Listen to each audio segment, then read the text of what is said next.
Do you have a moment in the prequel trilogy that you really enjoy? I think it's the part where like Jar Jar Binks drops the plasma grenade and wins.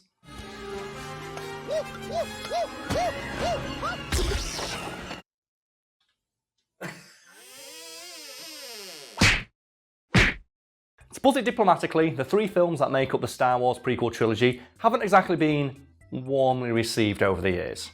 A fact that makes it easy to forget that many people were banking on the prequel trilogy being a huge success and being so culturally significant that many pieces of merchandise related to it were worth a fortune decades later. Something that isn't exactly the case.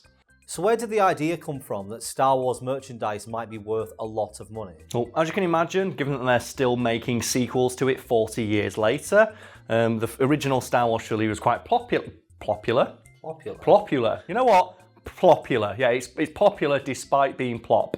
At the time Star Wars was released, movie executives didn't think that anybody gave a shit about buying plastic crap with characters' faces on it. And there's a famous story that George Lucas said, I'll waive my director's fee if you grant me, in perpetuity, exclusive merchandising rights to all of Star Wars. And Fox executives almost broke the sound barrier, reaching for George Lucas's hand to take him up on that offer. And as a result, all of the money that the merchandise made went straight to George Lucas's pocket. Merchandising is what made George Lucas a billionaire, because think about how much crap you've seen over the years with the Star Wars logo on it. Every single thing you saw prior to Disney buying the entire fucking thing all put money in George Lucas's pocket. It's crazy. There's always stories about old Star Wars figures being worth thousands. Yes. I always assumed the reason behind that was that nobody bought them at the time, and now that it's a big thing, that people obviously sell them off because they happen to have one lying around. No, well, you're half right, because the reason, obviously, the Star Wars figures from the original trilogy go for so much is because they were in demand. That's the thing. It's just that none of them were made because, like movie executives, product manufacturers didn't think that movie tie-ins were a big earner. So when George Lucas got the exclusive merchandising rights to Star Wars, he asked a group of all the toy companies, would you like to license Star Wars? And they all turned him down. The only company who said yes was something called Kenner Products, who said, yeah, sure, we'll do that. And they made I think it was colouring books and things like that. So Kenner Products only originally made a bunch of colouring books? For Star Wars, yes. The company itself did make toys, but they assumed, obviously movie executives at the time, well, the demand around this thing for merchandise is going to be quite low. But we've got the license, so we'll make a few colouring books, silly things like that. And then obviously when the movie came out, did gangbusters at the box office, the demand for merchandise was just overwhelming. And they realised we've got a monopoly on this. The problem is, we haven't actually made any toys, and the Christmas rush is coming up. And do you know what they did, Brad? And this is fucking true. They sold cardboard that had on it, if you trade this in January or some shit, when we, have the toys available in your nearest toy store, you can trade it for a Millennium Falcon, or you can trade it for a Luke Skywalker or a Darth Vader. Kids actually woke up that year's Christmas and got mad hype when they got that cardboard. And do you know why? Why? Because the cardboard sold out. So you were lucky if you got the cardboard. Yes, I don't think anything sums up the demand for Star Wars merchandise more than the fact the thing they handed out to that you bought because they didn't have any merchandise as basically a voucher to buy more merchandise when it became available sold out itself. And even today, those pieces of cardboard are considered a collector's item. Can you think of any other toy that was that popular? They had to sell fucking vouchers to give you the ability to buy one. I can think of one example, which is the toy Turbo Man in Jingle All the Way. Yes, because Arnold Schwarzenegger's character wins a competition to get one, and they give him the cardboard. They say to him, well, you can trade the voucher in for a Turbo Man. What we have here is a gift certificate. A gift certificate! That is actually a pretty apt comparison, because in that film, Arnold Schwarzenegger goes to try and buy a Turbo Man, and people laugh in his face saying, where the fuck have you been? It's the hottest toy in the world right now. You're never going to get a Turbo Man. Do you want Booster? We got plenty of Turbo Man's faithful saber-tooth tiger Booster. Nobody wants Booster. I love in that film, there's the underlying theme of fuck Booster. And even at the end, in the final fight, when Arnold Schwarzenegger's dressed as Turbo Man, the guy dressed as a villain says, go away Booster, nobody likes you. And all the kids start kicking him. We don't like you, Dad! We hate you, Booster! Right, what's the most direct comparison for that, for Star Wars, though? It's got to be people going in and saying, I want Darth Vader, and getting C-3PO. Has to be. Yeah. You want the dark black villainous man. Yeah, with a cool like laser sword. And instead you get the solid gold dildo. Yeah, here you go. Have an effeminate English robot. It's like, because the thing is though, what's the kid gonna do playing with a C-3PO toy? It's like that is like resigning yourself to just like second fucking fiddle. It's like, no, you want to be Darth Vader, man. Always be Darth Vader. He's the coolest fucking character in the series. Search your feelings. You know it to be true. I want every movie to do that from now on. Do you know, every movie they try and make merchandise of it. I want the people making it to put all their money behind the wrong character. I want, like, the Jurassic Park movies, instead of making dinosaur toys, I want them to just make, like, Chris Pratt action figures. So how disappointed as a kid would you be if you, like, a Christmas Day, you're pulling off the wrapping paper and you see the logo, Jurassic World. And you're like, oh my god, is it the Indominus? Is it the T-Rex? Is it the Raptor? And you peel it down, it's Bryce Dallas Howard with removable heels. Yeah, that's why they'll have removable shoe. No, the shoes will be unremovable. The shoes are super glued onto the doll at Bryce Dallas Howard's request. Like, think about like, the Transformers movie and the line of toys they release alongside is just Shia LaBeouf. You know, you can always get toys that you press the back and it makes a noise. You know, like with Shia LaBeouf when he just screams Optimus, but they don't have an Optimus Prime toy for him to shout, so it's thematically appropriate. So we just went all over the place. Yes. Just clarify before we get on to prequel trilogy merchandise. Yes. How did the original merchandise get to the value it is today, and why did people think it would be worth so much, like, altogether? Yeah, well, it's a combination of manufacturer apathy, as I mentioned, like only one company originally bought the licensing rights, and rabid demand, which means that almost every single Star Wars toy sold back then was immediately like opened and then played with by an excitable child, which means that today there are very few surviving examples of original trilogy toys, and even fewer still that are in mint condition. But that clearly wasn't the case for the prequel trilogy. No, because by that point, George Lucas was keenly aware of the marketability of Star Wars and saw to it that Star Wars logos were slapped on fucking everything, and that millions of everything that he did do that to was made to satisfy demand. Because obviously he didn't want to have another situation where people were trying to buy Star Wars merchandise and couldn't. And I'm guessing this went over the head of fans. Yes, and they did what fans tend to do when the release of a new movie, spurned by stories of original trilogy merchandise selling for a fortune, went out in droves and just bought mint condition copies of fucking everything related to the prequel trilogy, not realizing that tactic doesn't work if everybody else has the exact same idea. This isn't how it's supposed to be. Well, yeah, obviously, if hundreds of people have bought a Jar Jar Binks action figure and kept it mint, it's worth nothing. There's hundreds of them. The reason the original trilogy merchandise is worth so much is because there's so few of them left, because nobody realised that people in the future might want to collect them. So is the prequel merchandise actually worth anything? Not really, no, and the beautiful part is that most prequel trilogy merchandise today sells for less than it cost to buy brand new when it was first released. You think, I feel bad for the people who did this, but no.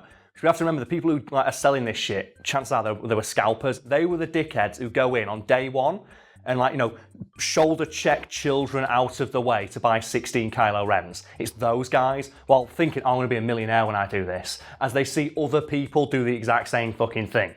And there's just something beautifully poetic about the fact they banked on the prequel trilogy. They put their faith in Jar Jar Binks to make them a millionaire. It just fits so well with the movie that Jar Jar Binks lets everybody down on such a meta level. Even his merchandise doesn't do what it's supposed to do. You stand there in a fucking shop that is decked head to fucking toe in Star Wars merchandise thinking, in a couple of years these will be hard to find. There is a day of the year in supermarkets in the US dedicated to the release of new Star Wars toys. They have this, and people go and this is when people go in and buy all the merchandise to hoard away. You are there on a day dedicated to selling as much of this shit as possible, and you still think in a couple of years it's going to be hard to find. That's amazing. I want to grab these people back and say, mate, you are amazing. You are my favourite person right now. Never stop.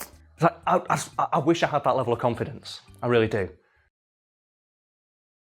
What we've basically just covered is the idea of people trying to get into something after the point when it would have been worth getting into. Way too fucking late. I think one of the best current examples is YouTube as a platform. A figure that always makes me feel really upset and it's a bit sad is whenever they ask kids, like, oh, what do you want to be when you grow up? Like the number one like response from a lot of kids these days is I want to be a YouTuber, I want to be an influencer, I want to like be a Twitch streamer. And a lot of like stuffy legacy media shits on things like this. Oh, it's 'cause kids stay narcissistic, they want the easy way out. But I see it as a natural evolution of just kids looking at what is the most visible profession where you make a lot of money for doing very little.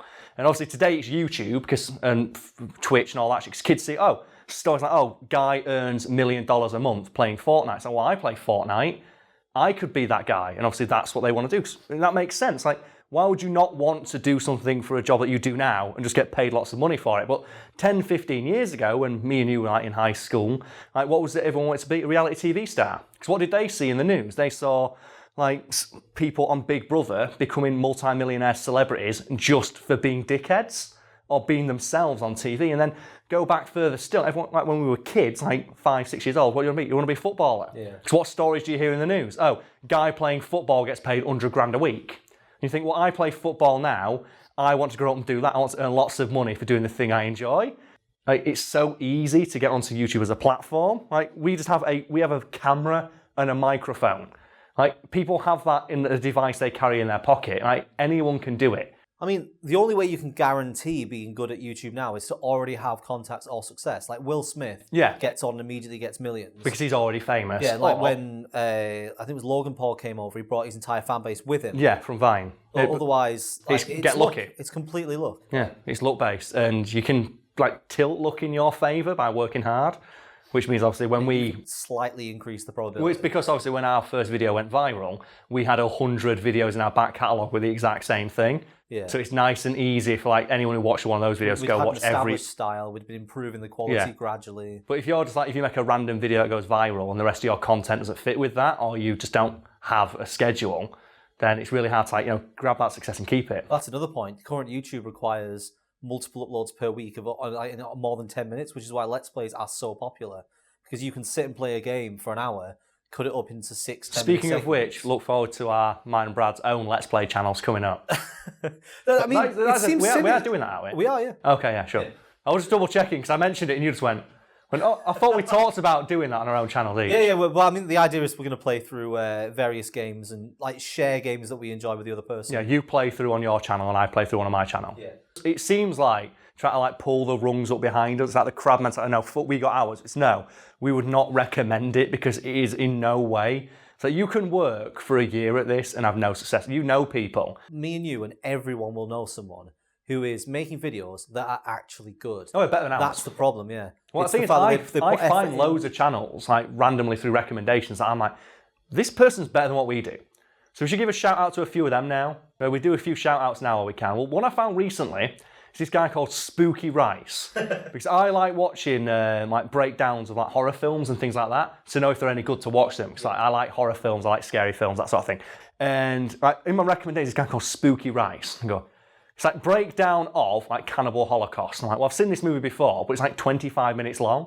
So let's click it and see what it is. And it's just this really charismatic dude who's like, oh, I talk about all like, the weird shit and the bad shit in the movie, so you don't have to. And like, just something about his personality just really clicked with mine. Because there's a joke in one of his videos that absolutely fucking slayed me. Because he starts talking to people who are watching the video on the day it uploads about what he's planning in the following week. And then out of nowhere, he just goes, but to you people watching in the future, like this purple-haired god, and it just cuts to Trunks. And I saw that joke and just immediately clicked subscribe. You know what? I want to see more of this guy's content. It's really funny. Is there anyone that like recently you've stumbled upon? I've mentioned a few times on stream about SciManDan. I don't know who that is. He's the guy who does the flat Earth debunking. Oh, okay. Yeah. I've been watching a lot of them. He's actually recently hit success. He hit that point we did where one of his videos went off. Oh, okay. I think he's approaching like 150,000 now, so he's obviously a growing YouTuber now. Yeah. But I enjoy watching his content because obviously you know about how much I hate this whole flat Earth thing. You hate flat Earth, I hate it so much. He does other things as well, like he does other conspiracies and he does scientific stuff. But because he's known for that, he has to churn out one of them a week. And you can tell that there's got to be a very high bottom pit. Ironically, he will eventually reach the edge of what he can do with that content and will have to fall off it. But at the same time, you enjoy him just like following on that journey. Yeah. The journey to the edge of the world. I like my video game covers. I like it when someone takes a song from a video game and just dunks it in fucking mercury and goes, now it's metal as fuck. There's a young, I think he's a young lad, it's like Mono in 6 or something like that. There'll be a link to his channel below. And he's just this guy who just plays guitar. And he's got like 1,000 subs or something like that. But he just shreds the fuck out of him. Like, he is so talented. And he's not getting the fucking props he deserves. So I always told myself, if I had the opportunity, I would give him a shout out. And if that guy ends up watching, we have a video in our archives that got demonetized because it contains like music. So if you want to earn some money, get in contact with me via whatever means we can. And if you want to do covers of all the songs, so we do the re-upload thing, don't we? Yeah. We re-upload it with the clips edited in some way. So if you want to earn some money, get in contact. You can like just cover all those riffs for us, and I'll pay you to be in the fucking video because you're really talented and you don't get your dues.